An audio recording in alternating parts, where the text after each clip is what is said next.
ya, sederajat dengan SD. Saudaraku yang dikasih dalam Tuhan, 6 tahun saya di sekolah di madrasah ibtidaiyah.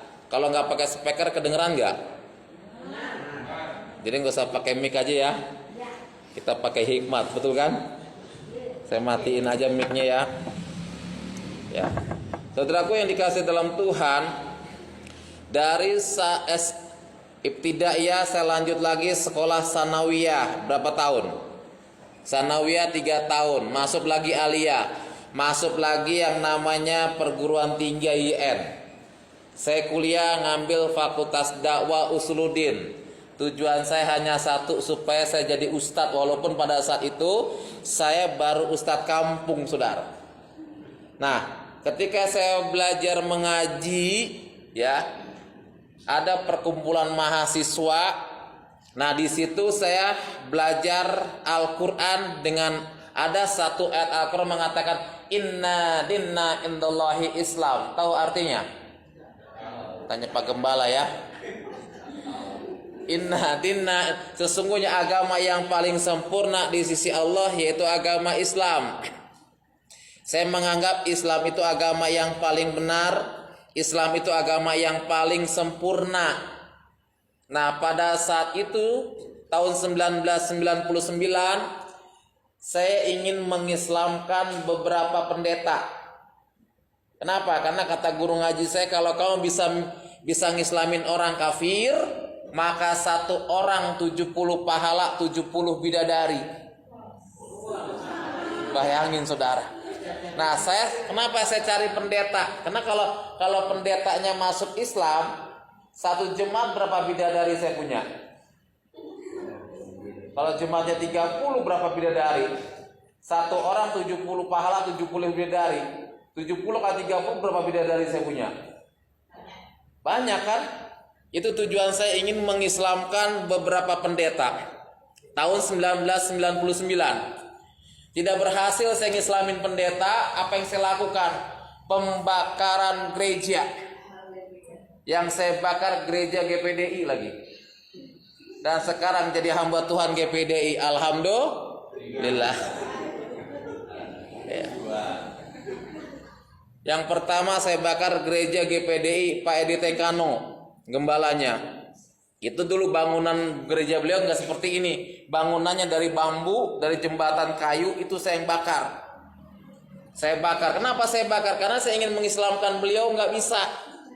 Ada beberapa gereja yang saya bakar. Gereja GPIB Kampung Lio Depok, gereja yang ada di Bojonggede. Bojonggede pun GPDI, saudara.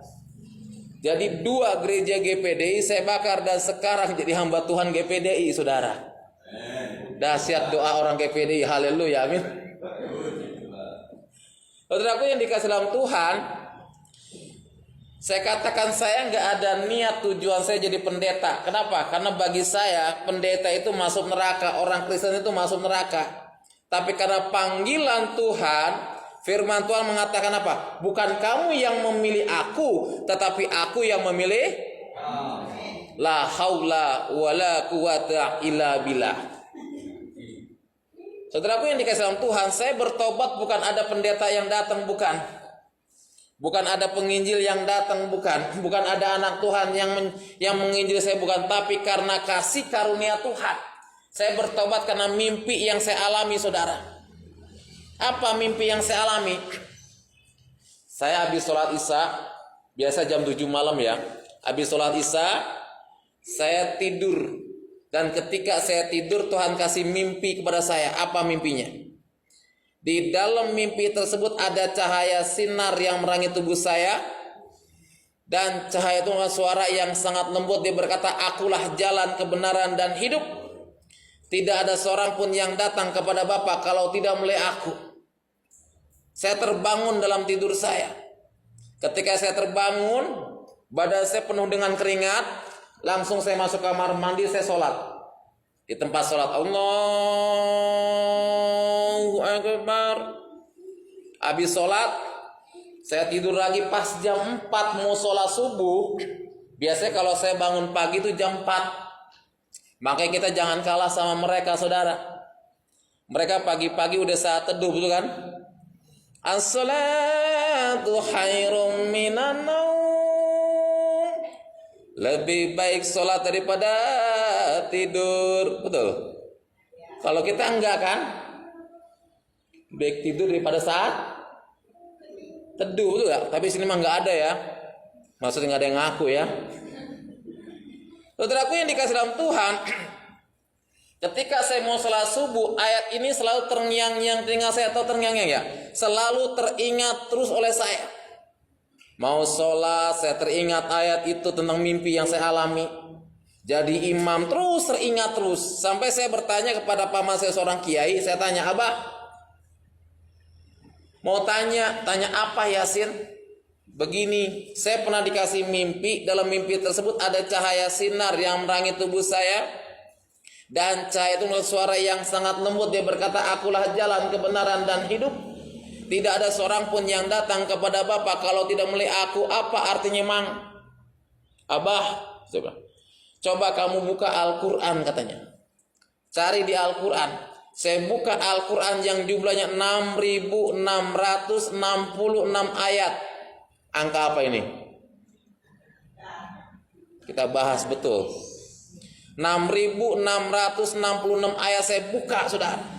Saya tidak temukan ayat itu. Saya bilang, Abah, Mamang, enggak ada ayat ini di Al-Quran. Ya cobalah kamu sholat istihoro. Sholat minta petunjuk ke Kanjeng Gusti Allah. Saya sholat istihoro jam 2 malam. Istihoro beda dengan sholat tahajud ya. Saya sholat, Allahu Akbar, saya berdoa, Rabbana atina fid dunya hasanah wa fil akhirati hasanah wa qina azabannar. Saya berdoa. Habis salat istihara saya tidur, saudara. Tuhan kasih mimpi yang kedua kepada saya. Apa mimpi yang kedua?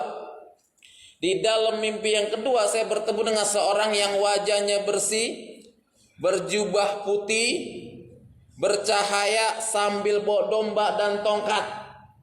Dengan suara yang sangat lembut dia berkata, hai anakku, jika engkau menemukan ayat itu, engkau harus ikut aku dan pikul salib. Saya bilang, Masya Allah, kok aneh-aneh saya mimpi ini. Saya bilang, yang satu aja belum kejawab, ini kok udah ada lagi. Ya apa? Mimpi ini terjawab nyata dua-duanya oleh saya. Yang pertama, ketika saya mendapat undangan untuk menyampaikan ceramah agama Islam. Saya pakai baju komis, atau baju komis ya, yang kayak baju Habib, baju komis, terus pakai peci di sini, pakai udeng-udeng, udah saya berangkat. Saya bilang sama santri saya, antar Ustadz, kemana ceramah? Maaf kata, dulu saya kalau jadi guru agama Islam, itu tangan saya pakai minyak wangi terus. Kenapa? Kalau santri cium tangan belak balik, saudara. Sekarang jadi pendeta nggak pernah cium tangan belak balik. Dulu babi haram sama saya betul. Tapi sekarang alhamdulillah halal, saudara. Dulu kalau lihat anjing takut dijilat sama anjing haram. Tapi sekarang sebelum anjing jilat saya duluan jilat dia, saudara. Haleluya. Menurut aku yang dikasih dalam Tuhan, karena saya berangkatlah menyampaikan ceramah agama Islam. Dalam perjalanan, maaf kata saudara, Tuhan izinkan saya ini mules, pengen buang hajat besar, maaf kata ya, pengen buang hajat besar. Saya bilang sama santri saya, berhenti ini mobil, ayat naon atau posat berhenti, saya bilang. Ayat naon pos berhenti, saya bilang. Cari di rumah penduduk ini yang ada WC. Santri saya turun, ternyata di rumah penduduk itu nggak ada WC, yang ada jamban. Saya bilang, Masya Allah, saya bilang. Kalau maaf kata, kalau saya buang hajat di jamban, kan saya pakai baju gomis, kalau dibuka semua kata arsan dong nantinya. Kenapa? Saya mesti cari yang namanya kamar mandi ataupun WC. Ada rumah nubager, rumah mewah. Itu dilewatin sama santri saya. Saya panggil santri, sini kadia, ayah naon atau posa, sini kadia. Itu ada rumah nubager mewah, masa kamu lewatin? Tadi saya lihat nggak ada, Pak Ustadz. Dan era apa, saudara? Saya mampir ke rumah tersebut, saya ngucapin kalimat Assalamualaikum. Yang punya rumah nggak jawab, saudara. Ini udah mules luar biasa. 3 kali saya ngucapin kalimat Assalamualaikum, tetap yang punya rumah nggak jawab. Ini karena udah mules, saya gedor pintu yang punya rumah keluar. Ada apa-apa, gedor-gedor rumah saya, kan ada belnya, tinggal pencet. Saya bilang, saya mana ngerti ada belnya. Udahlah saya tutup poin aja Bu, saya bilang izinkan saya numpang buang hajat besar. kalau ibu ada WC. Oh ada Pak, silakan masuk aja Pak. Saya mau buka sepatu. Yang punya rumah, Pak jangan buka sepatu Pak. Rumah saya bukannya masjid. Saya buang hajat besar. Saya pengen pamit kepada yang punya rumah, ingin ngucapin kalimat terima kasih. Ada pembantu lagi ngepel, saya tanya, mana ibu yang tadi? Ibu yang tadi di ruangan tengah Pak. Enggak Pak, masuk aja Pak. Enggak, saya pengen ngucapin terima kasih. Saya masuk ke ruangan tengah, ibu itu lagi baca koran. Ketika saya masuk, saya terkejut luar biasa. Kenapa? Karena saya melihat gambar yang ada di rumah itu, gambar yang sedang bawa domba dan tongkat.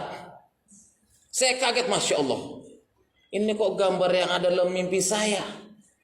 Kenapa adanya di rumah ini? Saya bilang. Langsung saya tanya, Bu, saya mau tanya sama ibu, ini gambar siapa yang sedang bawa domba dan tongkat? Apa ini saudara ibu? Langsung, Pak, maaf, ini bukan saudara saya, tapi ini melebihi daripada saudara saya. Siapa? Tuhan saya Pak, Tuhan Yesus. Saya bilang, Masya Allah. Kalau gitu saya salah masuk rumah, saya bilang. Kalau toh ibu orang Kristen, Bu, saya nggak jadi buang hajat besar. Langsung yang punya rangkul saya, Pak, Tuhan berkati Bapak, Tuhan pakai Bapak ya. Pakai apanya Tuhan, saya bilang. Langsung saya pulang, saya kontak saya punya rekan Anton Medan, kenal Anton Medan ya. Dulu kan belum ada handphone, masih zamannya pager ke pager. Handphone juga ada, handphone Motorola yang gede. Jadi kalau nyambit anjing, benjol itu anjing saudara. Dari apa? Saya kontak Pak Anton Medan, Pak Anton saya nggak jadi ceramah. Kumaha atuh Pak Ustaz? Saya mau pulang. Dalam perjalanan saya berpikir, ya Allah, apa iya yang ada dalam mimpi saya Tuhannya orang Kristen? Amit-amit saya jadi Kristen, saya bilang. Saya nggak ada niat tujuan saya jadi Kristen. Saya bilang amit-amit tujuan saya hanya satu, mengislamkan pendeta, mengislamkan anak-anak Tuhan. Itu tujuan saya. Saya pulang sampai rumah, saya sholat, ya Allah, jangan kau jadikan saya orang Nasrani, amit-amit Nasrani masuk neraka. Tapi 1 bulan kemudian saudara, habis sholat subuh ada kerinduan ke gereja. Kan bingung saudara, ini menggebu-gebu pengen ke gereja. Apa? Saya masih pakai sarung, pakai peci. Saya cari gereja. Gereja yang saya datangi, gereja yang saya bakar saudara. Saya duduk di belakang sekali. Ketika saya duduk di belakang, itu ada lagu yang menyentuh hati saya. Roh Kudus hadir di sini, mengalir di bayi suci. Saya merinding saudara. Ketika saya merinding, saya keluarin tasbih, Allahu Akbar, Allahu Akbar, Allahu Akbar.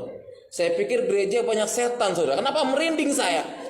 Selesai lagu dinyanyikan, pendeta naik ke atas mimbar. Pendeta berkata, mari sama-sama kita buka Alkitab kita bangkit berdiri. Apa yang dibaca? Akulah jalan kebenaran dan hidup. Tidak ada seorang pun yang datang kepada Bapa kalau tidak melalui aku. Kan saya kaget, Masya Allah. Saya bilang, ini pendeta nggak salah baca Alkitab. Saya bilang, ini kan yang dibaca pendeta ayat yang ada dalam mimpi saya. Kenapa dibaca sama pendeta? Saya bilang, yang selama ini saya cari-cari di Al-Quran, saya bulak-balik Al-Quran nggak ada. Kenapa ada di sini? Saya bilang, saya mau pulang, gerbang udah dikunci, saudara. Ya terpaksa saya dengerin sampai selesai di khotbah. Saya di khotbah, pendeta berkata, saya mengundang saudara yang pertama kali hadir ke gereja maju ke depan. Waduh. Ya terpaksa ada ibu, ayo Pak, maju Pak, maju Pak. Ya terpaksa saya maju pakai sarung saudara. Saya maju disuruh berlutut, Anda berlutut. Sudah kurang ngajar ini pendeta.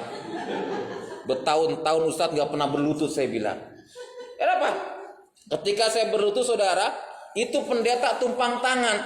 Dia undang majelis, ayo para majelis jemaat kita tumpang tangan buat anak Tuhan. Saya ditumpangin tangan, saya ketawa nih, pendeta apa-apaan ini pendeta, saya bilang. Namun ketika ditumpangin tangan saudara, itu pendeta nyanyi luar biasa yang menyentuh hati saya sehingga membuat saya menangis. Mengalirlah kuasa Roh Kudus, mengalirlah di tempat ini. Makanya saya kalau nyanyi lagu ini pasti keluar air mata. Kenapa? Ini lagu pertama saya bertobat kenal Tuhan. Lagu ini pertama saya bertobat kenal Tuhan, saudara. Ketika lagu itu dinyanyikan, saya teringat membakar gereja. Saya teringat ingin mengislamkan pendeta, saudara. Lagu terus dialunkan, saya merinding luar biasa. Seolah-olah terus merinding luar biasa. Sampai keluar keringat dingin, saya dinyanyikan lagu itu. Mengalirlah kuasa Roh Kudus mengalirlah di tempat ini. Itu terbayang-bayang saya membakar gereja, terbayang-bayang saya ingin mengislamkan pendeta, saudara. Terus terbayang-bayang lagu itu dinyanyikan. Selesai lagu dinyanyikan, pendeta salaman, "Dek, kamu dari mana?" Saya bilang, "Saya Ustadz Muhammad Yasin." "Oh iya, sebentar ya, saya mau salaman sama jemaat. Kamu jangan kemana-mana dulu, saya deg-degan nih, jangan-jangan pendeta tahu saya bakar gerejanya." Udah, langsung saya korin tasbih lagi, Allahu Akbar, Allahu Akbar, subhanallah, subhanallah. Selesai pendeta salaman, pendeta langsung, "Dek, terima kasih kau sudah datang ke rumah Tuhan. Mudah-mudahan Tuhan izinkan setiap minggu kamu kemari. Kamu jangan pergi dulu ya, saya ada berkat buat kamu." Saya pikir pendeta baik amat ya, baru ke gereja aja dikasih berkat. Betul, itu gembala, dia bawa kantong plastik, dia bilang, "Dek, jangan tersinggung ya, saya punya celana panjang buat kamu. Jadi kalau kamu ke gereja jangan pakai sarung." Kurang ajar nih pendeta. Dipikir Ustadz nggak sanggup kali bercanda panjang. Betul, saya waktu jadi Ustadz, maaf kata, saya pakai celana panjang ngegantung begini, saudara. Betul, dikasih celana panjang. Yang namanya guru agama Islam, pertama kali datang ke gereja, saya cuci kaki saya dengan tanah 7 kali, sabun 7 kali, langsung saya doa taubat nasuha. Artinya apa? Taubat tidak akan diulangi lagi. Selang, ya Allah, saya nggak mau lagi ke gereja. Amit-amit gereja punya orang kafir, saya bilang. Apa yang terjadi? Selama 1 bulan penuh saya terus kerinduan ke gereja. Ada pepatah mengatakan, walaupun bangkai disembunyikan di mana, pasti baunya akan kecium juga. Akhirnya saya ketahuan oleh keluarga saya, oleh santri saya ke gereja. Pulang dari gereja saya disidang. "Yasin, sini kamu. Dari mana kamu?" "Dari gereja, Paman." "Ngapain kamu ke gereja?" "Paman, ketika saya tanya tentang akulah jalan kebenaran dan hidup, tidak ada seorang pun yang datang kepada Bapak kalau tidak mulai aku." Paman bilang suruh cari di Al-Quran. Saya buka Al-Quran yang jumlahnya 6.666 ayat, terdiri daripada 30 juz, 114 surah. Saya nggak temukan ayat itu, Paman. Tapi ketika hati saya tergerak ke gereja, ayat itu ada di Alkitab Injil, Paman. Terus mau apa? Saya memutuskan untuk jadi orang Kristen, saya bilang. "Loh, kamu nggak salah ngomong ya sih?" "Enggak." "Tepok, masuk kamu kamar mandi." Saya dimasuki kamar mandi 1 hari, saudara. Lampu dimatikan, kamar mandi dikunci. 1 hari dari pulang gereja jam 9 pagi sampai pagi lagi nggak dikasih makan, saudara. Lapar, cuman minum air bak mandi. Bayangin. Apa? Dikeluarin di hari kedua, suruh ngucapin kalimat 2 kalimat syahadat. "Yasin, ucapkan kalimat 2 kalimat syahadat, karena kamu sudah kafir," katanya. Ketika saya disuruh ngucapin kalimat 2 kalimat syahadat, tidak bisa. Lidah ini terasa berat, yang keluar hanya kalimat haleluya. "Apa itu?" katanya. Langsung tampar, sepak, dan diseret keluar. Dicambuk oleh keluarga saya. Ini bekas cambukannya. Ini dia, saudara. Ini bekas cambukan daripada keluarga saya. Maaf kata, saya punya gigi 2 nih palsu. Ditonjok sampai gigi saya patah 2. Saya dicambuk, masih disiksa lagi, diceburi comberan, saudara. Dan akhirnya di hari ketiga suruh tanda tangan surat. "Yasin, sekarang kamu tinggal pilih. Ini harta di pesantren ini termasuk tanah, ini buat kamu semua. Kalau kamu mau meninggalkan, Tuhannya orang barat," katanya. Apa? Langsung surat itu saya sobek. "Paman, sekali saya melangkah, tetap melangkah, saya sobek. Keluar kamu. Sudah berani-berani kamu menyobek surat wasiat, keluar." Saya diusir. Sempat jadi seorang gelandangan, tidur dari emperan ke emperan, dari toko ke toko. Bahkan santri saya bilang, "Ustaz sudah gelo." Tahu gelo ya, bahasa Sundanya gila. "Ustaz sudah gelo, Ustaz sudah gelo." Saya tidur dari emperan ke emperan, dari toko ke toko. Tiap hampir 9 bulan lebih saya menjadi seorang gelandangan, saudara. Dan pada saat itu Tuhan izinkan saya bertemu dengan seorang hamba Tuhan, almarhum Bapak Pendeta saya Rombot. Beliau punya kakak namanya Tante Eles Rombot. Beliau angkat saya pada saat itu. Om Kor lagi khotbah di Karangan Pemulung, saya hadir di situ. Tiba-tiba dia menghampiri saya. Dek, siapa namamu? Muhammad Yasin, Pak. Tuhan bicara sama saya, kamu ikut saya. Saya bingung, Tuhan bicara sama Bapak, kapan Tuhan ketemunya, saya bilang. Saya kan nggak ngerti, kamu ikut saya sebentar ya. Udah, saya ikut dia pakai mobil, saya deg-degan nih, jangan-jangan orang lihat jahat sama saya lagi nih. Apa? Saya diem di gereja Rawamangun, saudara, GPD Rawamangun. Di situ rambut saya gondrong, dekil, itu pendeta saya serombot. Dia beliin saya baju, diajak saya ke salon untuk dibersihkan. Dia bilang, kamu tunggu sini karena Tuhan suruh saya supaya kamu di sini. Saya bilang, Tuhan yang mana? Saya bilang, apa Bapak bicara sama Tuhan dalam hati saya? Ya kadang-kadang saya kan belum mengerti. Udah, saya dipertemukan lagi dengan kakaknya, yaitu Tante Els Rombot yang sekarang masih ada. Beliau lagi sakit, bantu dalam doa, saudara. Apa? Udahlah, saya dibaptis oleh beliau. Dia jelasin masalah baptisan gini-gini, dan saya jelaskan, saya bekas guru agama Islam. Saya bilang, Pak, saya diusir oleh keluarga, ada KTP. Saya boro-boro KTP, Pak. Saya bilang, foto aja kagak ada, saya bilang. Karena saya nggak bodoh, udah. Akhirnya apa? Saya dikirimlah sekolah Alkitab di Palembang, saudara. Ketika saya dikirim sekolah Alkitab Palembang, itu pun nggak diantar, saudara. Cuman diantar sampai Merak. Saya bingung naik mobil apa ke Palembang karena belum pernah kemana-mana. Dia bilang, kamu percaya sama Tuhan, nanti Tuhan akan pertemukan kamu dengan seseorang. Dia cuma bilang begitu. Akhirnya apa? Ketika saya naik, di sebelah saya ada bapak-bapak. Bapak-bapak itu tanya, mau kemana, Dek? Saya bilang, saya mau ke sekolah Alkitab. Ternyata itu pendeta, Pak Yakub Roro, yang ada di Lampung, ya sudah almarhum. Ini saya ngajar di sini, biar nanti ada saya antar ke sana ya. Puji Tuhan, nggak bayar ongkos, saudara. Diongkosin sama itu pendeta. Bayangin, saudara, 150.000 zaman dulu, luar biasa, saudara. Sampailah sekolah Alkitab di Palembang. Saya pikir sekolah Alkitab itu enak, enggak, saudara. Enak. Ternyata apa? Digembleng luar biasa. Saya punya teman orang Batak, saudara. Setiap hari Kamis kan makan ayam, saudara. Makan daging yang enak-enak lah. Itu kalau saya doa, amin, ayam terbang, saudara. Loh, ayam saya kemana? Itu sekolah Alkitab, saudara. Makanya sekolah Alkitab kalau lagi doa ditutupin dagingnya, saudara. supaya jangan terbang. Saya punya teman orang Batak selalu dekat saya kalau makan. Loh, kenapa, Yos? Kagak tahu kok ayam saya kok tiba-tiba hilang. Roh Kudus yang minta, kata Tuhan tolong.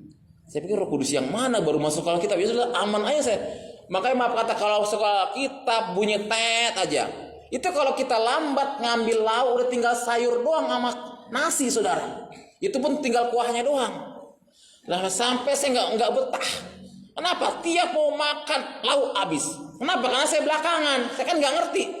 Kamu kalau bunyi tet langsung lempar langkah 1000, tas lempar langsung ke dapur apa? Kalau kamu lambat, lauk akan hilang, katanya. Betul juga, saudara. Tinggal nasi sama kuah, itu yang saya alamin, saudara. Udah. Apa? Selesai penamatan, Om Kor bilang gini, Yos, kamu praktek di mana? Di Om John Lumenta. Aduh Tuhan, apa praktek itu? Saya bilang, praktek betul. Di Om John Lumenta praktek kerasnya luar biasa. Mau khotbah nggak dikasih khotbah. Padahal hati menggebu-gebu pengen khotbah. Pernah ada tamu berhalangan datang, itu saya udah menggebu-gebu pengen khotbah. Om, tamu nggak datang. Ngana belum waktunya khotbah. Nanti. Waduh Tuhan tolong. Itu gemblengan luar biasa. Jangan, belum waktunya khotbah. Nanti biar tante yang khotbah. Saya khotbah di sekolah minggu nggak didengerin, saudara. Khotbah di sekolah minggu. Pas saya pelayanan udah, saya kan bersihin kursi, meja apa. Itu tugas saya. Bilang, Om, kan dia punya pelayanan di Pedongkelan dulu. Udah selesai, Om mau pelayanan ke Pedongkelan, Om. Kan Om suruh. Ya sudah jalan. Saya diam. Kok diam? Punya iman kamu? Punya iman, Om. Jalan dengan iman, Tuhan tolong. Suruh jalan dengan iman, saudara. Saya bawa gitar jalan dari Plat Pulau Mas ke Pedongkelan, keringetan, saudara. Tiba-tiba Om John Lumenta udah duluan. Loh, kok udah nyampe? Iya, Om dengan iman jalan pakai sepeda motor, Tuhan tolong. Kalau jalan dengan iman, jalan kaki gitu, luar biasa. Saya maaf kata, saya orang yang nggak bisa nyupir, nggak bisa setir mobil dulu. Jadi kalau kemana-mana Om John Lumenta belum pulang, saya jaga pintu. Jadi kalau dia pegel, Yos, biasa, pijitin dia. Kalau dia bilang, Belum tidur saya, belum selesai. Itu praktek luar biasa. Saya bilang, Tuhan kok begini amat. Jadi pendeta saya bilang, praktek musim, maaf kata Om Jun Lementa tuh keras saudara. Kadang-kadang diuji saya, dia ambil perjamuan ditumpahin sedikit, yos nganapel. Itu perjamuan jatuh. Udah pakai dasi, pakai baju putih. Saya bilang, Tuhan tolong, jemaat sudah datang banyak ngepel, haleluya. Itu tapi luar biasa praktek, haleluya, amin. Iya. Tapi saya sebagai pekerja saudara, saya punya akal. Kalau sabun saya habis, saya depan Om Jun doa yang kencang. Tuhan, sabun ambahmu habis Tuhan. Tinggal Om Jun, kenapa kau punya sabun mandi habis? Iya. Minta sama tante, haleluya. Makanya pekerja kalau engkau buangmu habis, berdoa depan gembala yang kencang. Saudara aku yang dikasih dalam Tuhan. Dan akhirnya apa saudara? Selesai praktek ujung lenta, saya memutuskan saya bilang, saya mau pelayanan, mau keluar, saya bilang, ya terserah ngana kan belum ada jemaat. Ya dengan iman Om sudah ajarkan saya banyak belajar di tempat ini. Om bilang saya belajar dengan iman, saya percaya Om Tuhan akan kirim jemaat buat. Mau kemana kamu? Setelah kaki melangkah Om. Kalau kamu belum ada jemaat, datang lagi ke Om ya. Saya doa di Taman Getsemani, minta jodoh saudara. Tuhan berikan hambamu tulang rusuk. Tuhan kasih. Dipertemukan dengan seorang penyanyi qosidahan. Bayangin saudara. Istri saya punya mertua makata muslim. Yang laki sudah meninggal, yang perempuan. Jadi kalau malam Jumat itu tidak boleh ada aktivitas. Kenapa? Karena di rumah pengajian. Kalau hari Minggu dipakai kebaktian. Haleluya, amin. Coba tolong tampilkan foto-foto saya. Saya pelayanan ke masjid-masjid saudara. Saya pelayanan ke pondok-pondok pesantren. Puji Tuhan udah banyak ratusan ustadz yang saya baptis saudara. Tepuk tangan buat Tuhan Yesus saudara. Kalau bisa ditampilkan saya punya foto. Bisa ya? Saya pelayanan ke gerakan bawah tanah. Saya gabung di KP4 saudara, melalui tim Ibsama. Ibsama ini filenya Yosua, ada ya? Ada beberapa ustadz yang saya baptis, ada beberapa ustadz yang saya layani. Sampai sekarang ustadz itu masih aktivitasnya sebagai guru ngaji, tapi hatinya tiap minggu dia ke gereja. Haleluya, amin. Ya. Saudaraku yang dikasih dalam Tuhan. Dan ini apa saudara? Tuhan izinkan tahun 2007 saya menikah dengan anak seorang ustadz. Tantangan saya pun besar. Waktu saya menikah dengan anak seorang ustadz, dia tanya, kerjaanmu apa? Saya bilang saya peltu. Dia bangga, dia pikir polisi. Padahal peltu pelayan Tuhan saudara. Dia tanya tugasnya di mana aja? Tugas saya di mana-mana. Kalau dipanggil di mana itu tugas saya bilang. Memang begitu peltu katanya. Wah, dipikir polisi. Saya bilang langsung, Pak, saya ini pendeta. Saya bilang, hah pendeta? Enggak boleh anak saya nikah sama pendeta. Ya sudah, 1 bulan kami gak ketemu. Akhirnya apa? Ketemu lagi lah kami, saudara. Di salah satu seminar ketemu. Saya bilang, saya datang, saya pacaran sama dia. Saya bilang sama orang tuanya, Pak, saya suka sama anak Bapak. Saya mau melamar anak Bapak. Oke? Kalau kamu suka dengan anak saya, ada syarat yang harus kamu lakukan. Apa? Baca Al-Quran. Kecil saya bilang. Lamaran baca Quran kecil saya bilang. Ada apa? Saya dipanggil. Ya. Saya dipanggil. Disuruh baca Al-Quran.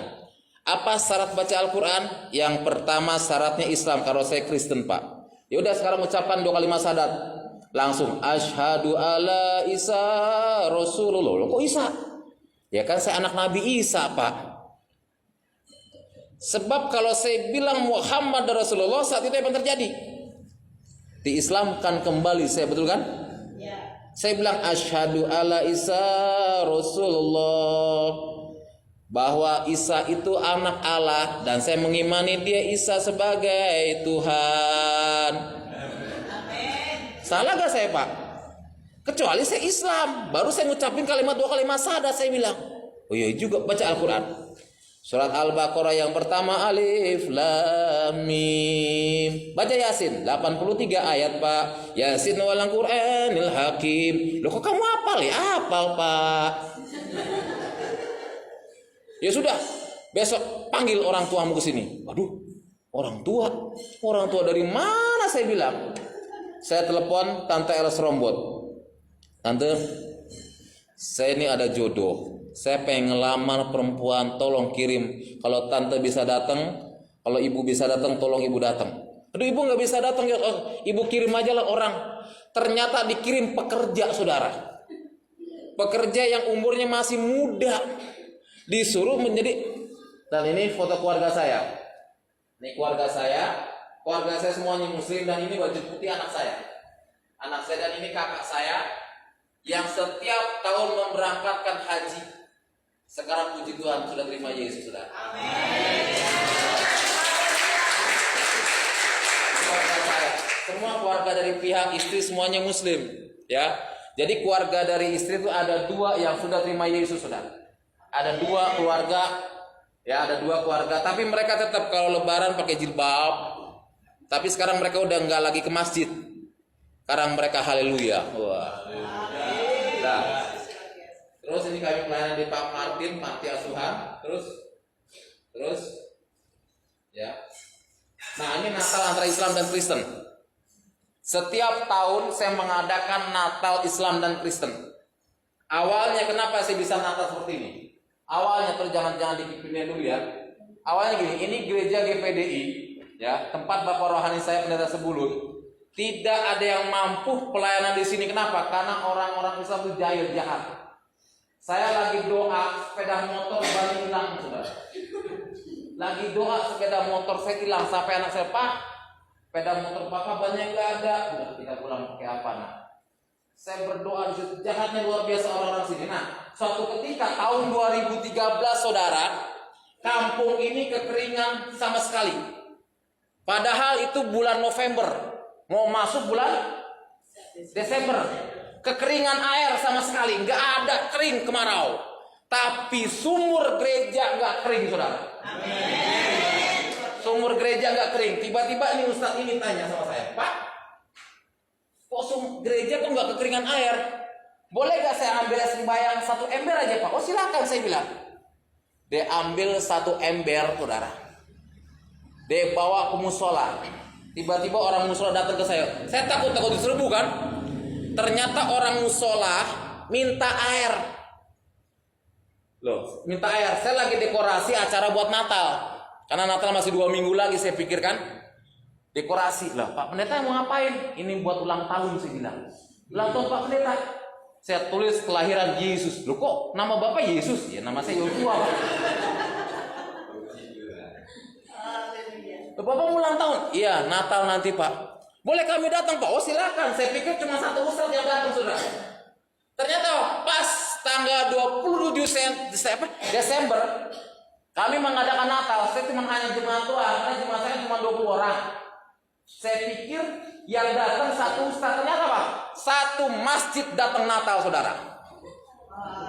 1 masjid, saudara. Ikut Natal, diumumin bahwa besok di gereja GPDI Pak Yosua ada Natal. Ayo kita 1 masjid Natal gara-gara air sumur gereja nggak kering. Kenapa? Karena air sumur gereja dialirkan ke masjid dan musola. Makanya tiap tahun kami Natal terus. Dan ini ustaz-ustaz, tiap tahun kami bagikan bingkisan. Tiap tahun, kadang-kadang sejadah, kadang-kadang jam dinding, kadang-kadang sarung, kadang pensi. Tiap tahun kami kasih kenangan. Ini semua ustaz-ustaz, tokoh agama. Dan ini yang paling benci nih, yang nyabut ban motor saya. Dia ngaku, Pak Pendeta, saya pernah ambil ban motor sepeda Bapak. Waduh, saya bilang, jual di mana Pak? Saya bilang. Terus lagi, nah ini dia GPDI sambut. Nah ini anaknya sekarang jadi band musik di gereja. Haleluya, amin. Tepuk tangan buat Tuhan, saudara. Ini anaknya. Nah ini selalu dia sambutan tiap tahun, nggak boleh orang lain. Selama dia masih hidup, dia bilang, Pak, jangan ganti orang lain untuk sambutan, katanya. Wah. Jadi tiap tahun sambutan Natal itu aja kata-katanya. Sampai apal jemaat. Kenapa? Karena nggak boleh ganti sambutan, mesti dia terus. Kata-katanya itu damai sejahtera, kita harus damai. Tuh kata-kata itu terus. Nah inilah anggota FPI yang sekarang sudah jadi anak Tuhan. Haleluya, amin. Amin. Dia terima Yesus dan sekarang puji Tuhan dia lagi sekolah Alkitab, saudara. Amin. Di Om Panjaitan terus. Dan ini dia saya pelayanan ke Papua. Papua pada saat itu banyak orang-orang Kristen masuk Islam. Saya masuk ke kantong-kantong itu, puji Tuhan.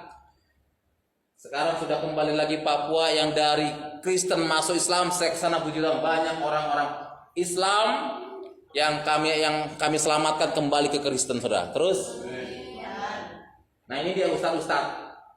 Ini Pak Ali Sunarto, gitu sudah meninggal. Saya kalau pelayanan ke pondok nggak pakai jas. Kalau saya pelayanan ke pesantren nggak pakai jas, pakai peci. Sebab kalau saya pelayanan pakai jas, pakai dasi, ditolak sama mereka. Terus, ya. Nah, ini Mapatah. Ini acara Natal. Natal di tempat saya. Tempat saya juga. Kenapa? Natal kami seperti pesta. Nih, orang Islam semua hadir, saudara. Hadir Natal. Orang Islam. Kebanyakan Mapatah saya kalau Natal itu kadang-kadang 400 nasidus mesti ada. 400. Sedangkan jemaat kami cuma 20. Tapi puji Tuhan, mereka orang Islam makan semuanya. Dulu Pangan Prasmanan nggak mau, takut ada yang haram katanya. Kami pernah buat prasmanan supaya mereka makan, nggak ada yang mau makan. Akhirnya saya pesan di salah satu rumah mau makan Pak Haji. Makanya Pak Haji ini tiap tahun jadi langganan saya. Jadi langganan tiap tahun saya pesan ke dia. Orang Islam pada makan dia tuh. Kami Natal sampai keluar terus. Ini dia. Nah ini sambutan. Kami Natal seperti ini, pakainya seperti kayak pesta. Ibu-ibunya. Kenapa? Karena tiap tahun kami Natal, saudara, itu panitianya bergantian antara Islam dan Kristen. Haleluya, amin. Amin. Ya. Dan kami gabung, Islam jadi panitia, Natal Kristen pun jadi panitia. Terus, ya. Nah ini kami bisa di masjid. Ini saya di masjid mengadakan seminar Islamologi, membahas siapakah Yesus itu sebenarnya. Dan puji Tuhan, disinilah terjadi pertobatan terjadi. Nah ini dia. Gua Ustaz ini bertobat, haleluya, terima Yesus, saudara. Tepuk tangan buat Yesus, saudara. Nah ini kami baptis. Ini saya baptis. Kenapa saudara yang kasih Tuhan? Dia nggak mau kata. Saya kalau baptis orang itu nggak pernah kelihatan tempat umum. Kenapa? Nanti jadi bahaya buat mereka kan? Saya cari tempat inisiatif. Di bak mandi juga boleh. Saya baptis ini dia di bak mandi. Yang penting apa? Baptis selam, betul kan? Kenapa? Kalau saya baptis di kolam bak di luar, nanti ketahuan. Kenapa? Karena gerakan bawah tanah. Gerakan bawah tanah penginjilan yang tidak diketahui oleh mereka. Saya penginjil seperti ini. Saya baptis mereka terus. Ini dia. Terus ini saya masih di masjid pelayanan. Terus, nah ini Ustadz yang sudah belajar Alkitab Injil. Haleluya, amin. Ustadz yang sudah belajar Alkitab Injil. Mapatah, saya saat ini Mapatah sudah hampir 500 Alkitab Injil saya kirim kepada pesantren. Bahkan sekarang tambah lagi, saudara. Tambah lagi seperti semenjak saya masuk di YouTube, banyak orang-orang Islam yang bertobat, banyak orang Islam yang menghujat, sekarang banyak lagi yang minta Alkitab sama saya. Dengan apa? Dengan doa, saudara. Ini ustadz-ustadz yang belajar Alkitab Injil. Saya mengadakan seperti ini apa? Ini ustadz ini kalau mereka sudah bertobat, mereka cari jiwa. Terus, ini dia ustadz-ustadz belajar Alkitab Injil. Belajar, mereka sebulan sekali kumpul di rumah saya, nginap, pulang kami ongkosin. Nah inilah, dari ustadz-ustadz ini banyak jiwa-jiwa yang dimenangkan, saudara. Terus dari keluarga saya. Nah ini saya baptis juga orang Muslim. Terus udah habis ya. Nah ini seminar di masjid, saudara ya. Ini pendeta Mapatah, nih salah satu pendeta gereja Beto. Ya, dia takut ikut saya sampai mau kabur, saudara. Saya bilang jangan takut ikut saya. Kalau ikut saya berani mati, saya bilang. Tapi puji Tuhan saya nggak pernah mati di masjid. Haleluya. Terus, nah ini dia kumpulan setiap bulan saya selalu ada kumpulan para ustadz. Ini dia, amin, penginjilan ke pondok. Terus ada lagi. Ini dia ustadz yang tadi, ya. Ini Natal tahun lalu dari Natal sampai keluar Paskah pun begitu. Paskah juga ada Islam Kristen. Jadi pernah kita mengadakan Natal Paskah, saudara. Saya bilang sama anak sekolah minggu, Natal nanti kita buat rebus telur. Ternyata Pak, ada ustadz Natal buat telur soang, saudara. Dia buat telur soang, ada 20 biji telur soang direbus sama dia. Ya anak sekolah minggu senang, telur gede-gede banget kok. Terus, sudah ya. Nah saudara, nah ini dia, ini Pak Pendeta Marlin, ya sudah juga bertobat dari apa? Arab, orang Arab yang kenal Tuhan, secara puji Tuhan sudah bertobat, jadi anak Tuhan. Terus lagi, dah, saudaraku yang dikasih dalam Tuhan, mari sama-sama kita akan membuka Alkitab kita. Khotbah saya sampai jam 5 ya.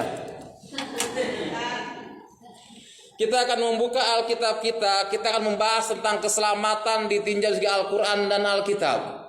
Kita bangga bahwa kita memilih Yesus sebagai Tuhan Juru Selamat kita pribadi. Jadi alangkah indahnya kalau dalam pribadi kita Yesus sudah menyelamatkan pribadi kita. Jangan pernah tinggalkan Tuhan Yesus. Amin. Amin. Jangan pernah tinggalkan Yesus. Pertahankan Yesus kita, pertahankan iman kita sampai inna lillahi wa inna ilaihi raji'un.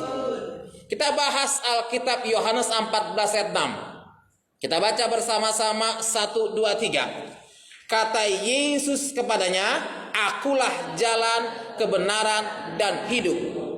Tidak ada seorang pun yang datang kepada Bapa kalau tidak melalui aku. Kenapa Alkitab berani mengatakan akulah jalan, kebenaran, dan hidup? Tidak ada seorang pun yang datang kepada Bapa kalau tidak melalui aku. Amin. Karena pribadi dia Tuhan. Kalau dia bukan Tuhan, dia nggak mungkin mengatakan akulah jalan, kebenaran, dan hidup. Keselamatan hanya ada di dalam Yesus. 43 Al-Azruf ayat 61. Saudara boleh catat. 43 Al-Azruf ayat 61 dalam Al-Quran. Itu dengan tegas dikatakan. 43 Al-Azruf ayat 61. Dengan tegas dikatakan, dan sesungguhnya Isa itu benar-benar memberikan pengetahuan tentang hari kiamat. Karena itu janganlah kamu ragu-ragu tentang kiamat itu, dan ikutilah aku, inilah jalan yang lurus. Yang menjadi pertanyaan, kenapa harus Nabi Isa yang memberikan pengetahuan tentang hari kiamat? Sedangkan ada Nabi Nuh, ada Nabi apa? Nabi Adam. Kenapa harus Isa? Dan ada Nabi Muhammad. Kenapa harus Isa yang memberikan pengetahuan tentang hari kiamat? 19 Maryam ayat 19 dikatakan bahwa Isa adalah suci. Makanya dia dijuluki sang juru selamat raja damai. Haleluya, amin. Ini sudah jelas mengatakan Al-Quran 43 Al-Azruf 61. Dan sesungguhnya Isa itu benar-benar memberikan pengetahuan tentang hari kiamat. Karena itu janganlah kamu ragu-ragu tentang kiamat itu, dan ikutilah aku, inilah jalan yang lurus. Mr. M aja nggak bisa menyelamatkan, saudara. Nabi Muhammad nggak bisa menyelamatkan umatnya. 48 Al-Fat ayat 2. Apa bunyinya? Agar Allah memberikan ampunan kepadamu Muhammad atas dosamu yang lalu dan yang akan datang, serta menyempurnakan nikmatnya dan menunjukimu ke jalan yang lurus. Agar Allah memberikan ampunan kepadamu Muhammad atas dosamu yang lalu dan yang akan datang, serta menyempurnakan nikmatnya dan menunjukimu ke jalan yang lurus. Muhammad aja berdosa, gimana mau menyelamatin umatnya? Makanya umatnya setiap saat berdoa buat Nabi Muhammad, Allahumma sholli ala Sayyidina Muhammad. Ya Allah, sampaikan salam sejahtera buat Nabi Muhammad. Wa ala ali Sayyidina Muhammad, buat keluarga Nabi Muhammad. Lah buat saya mana? Sudah jelas dalam Alkitab mengatakan, sebab jika kau mengaku dengan mulutmu, dengan senap hatimu, maka engkau diselamatkan. Amin. Enggak ada pakai kata insya Allah, betul gak? Enggak pakai kata mudah-mudahan, keselamatan pasti ada. Haleluya, amin. Enggak ada pakai kata insya Allah. Saya belum pernah mendengar ada pendeta ataupun penggembala, pulanglah dengan damai sejahtera, insya Allah diberkati. Keselamatan pasti ada di dalam Yesus Kristus, saya katakan. Saudaraku yang dikasihi dalam Tuhan, makanya bangga dalam pribadi kita. Kalau kita menerima Yesus sejak lahir, jangan sampai kita tinggalkan Yesus, saudara. Jangan sampai kita tinggalkan Tuhan kita. Maaf kata saudara saya, kalau meninggalin Tuhan saya dulu, maaf kata, waktu istri saya sakit kanker payudara stadium 3, saudara. Dicoba luar biasa saya, saudara. Dicoba. Pada saat itu saya nggak ada dana sama sekali. Dokter bilang, Pak, ini sudah telat, besok harus dioperasi, siapkan dana 75 juta untuk biaya operasi di Elizabeth Semarang. Saya cuma bisa menangis, saya bilang sama mertua saya yang muslim, Pak, aku butuh dana 75 juta, bisa gak ngadain? Oh bisa. Nih, dikasih surat sepotong, saya baca, uang ini sebagai jaminan kamu tinggalkan Tuhanmu. Tuhan tolong. Istri dalam keadaan sakit kanker stadium 3, 75 juta. Saya uang itu mesti terima dengan satu syarat, saya sekeluarga, anak istri, ninggalin Tuhan Yesus. Langsung saya bilang, Pak, maaf, saya bilang, saya tidak akan gadaikan Yesus saya dengan uang 75 juta. Langsung saya ke rumah sakit kembali. Saya bilang, Mah, kalau memang Tuhan berkati kita, saya bilang, kenapa Pak? Uang itu sudah ada di tangan. Dengan satu syarat, kita bertiga, aku, kamu, dan anak meninggalkan Tuhan. Apa jawab istri? Pak, daripada aku ninggalin Tuhan, lebih baik aku menderita. Ada apa? Saya gandeng tangan istri saya, oke mah kita berdoa, kita nyanyi. Allah kuasa melakukan segala perkara, Allahku maha kuasa. Saya menangis. Udah selesai lagu nyanyi, saya dinyanyikan lagu itu, saya elus pipi istri saya. Tiba-tiba handphone saya berdering, saudara. Selamat malam. Ya malam Pak. Dulu kan belum ada YouTube ya. Belum ada YouTube, tahun berapa itu saya? Tahun 2018. Istri saya sakit kanker. Ada apa saudara? Telepon berdering, Pak. Perkenalkan Pak, saya anak Tuhan. Ini gak sebutin namanya, saya anak Tuhan. Saya terbeban ingin memberkati Bapak. Izinkan saya minta nomor rekening Bapak. Saya kasih. Saya pikir orang pasti kasih 1 juta ataupun 2 juta, udah selesai. Saya dikasih, Pak, sebentar 10 menit lagi saya telepon Bapak. Pak, diteleponlah sama dia, Pak, itu sudah masuk Pak, itu buat Bapak. Mudah-mudahan bermanfaat buat Bapak, ya. Langsung anak saya bilang, Pak, coba dicek aja Pak ke ATM. Udah, saya cek ke ATM sudah. Saya pikir 800 ribu, ternyata 80 juta saudara. Bayangin. Coba kalau saat itu saya ambil uang mertua saya 75 juta, saya gadaikan Yesus saya, apa yang terjadi? Mungkin sampai saat ini nggak terjadi mujizat, saudara. Sekarang istri saya sehat, bisa melayani Tuhan, saudara. Bayangin. Sampai sekarang orang yang kasih uang itu sampai sekarang nomor handphonenya nggak bisa dihubungin, saudara. Entah siapa, saya pun nggak tahu, saudara. Saya bulak-balik SMS dia bulak-balik, saya telepon dia, nggak pernah mau aktif. Saya bilang, Tuhan, istri saya bilang, Pak, mungkin malaikat Tuhan nolong kita. Bayangin saudara, saya diuji iman saya seperti itu. Tapi maaf kata saudara, ketika kita mengalami ujian, jangan pernah tinggalkan Yesus. Amin. Jangan pernah tinggalkan Yesus, saudaraku yang dikasihi Tuhan. Kenapa? Keselamatan sudah ada dalam Yesus.